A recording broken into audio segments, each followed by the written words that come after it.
Hello friends, நாங்கள் திருவண்ணாமலைக்கு கிரிவலம் தான் போயிருந்தோம். சாட்டர்டே அன்னைக்கு நைட்டு ஒரு 10:30க்கெலாம் கிளம்பிட்டு அங்கே 1 o'clockலாம் ரீச் ஆகிட்டோம்.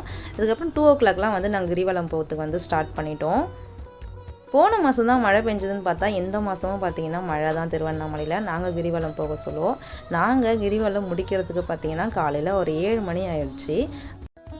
ராஜகோபுரம் தாண்டியே வந்து எங்களோட கிரிவலத்தை முடிச்சுட்டு அதுக்கப்புறம் அங்கே பக்கத்துலேயே இருக்கிற ஸ்ரீ சக்கரதான ஈஸ்வரர் கோவிலுக்கு போயிட்டு சாமியை தரிசனம் பண்ணிட்டு வந்தோம். ஓம் நமச்சிவாய.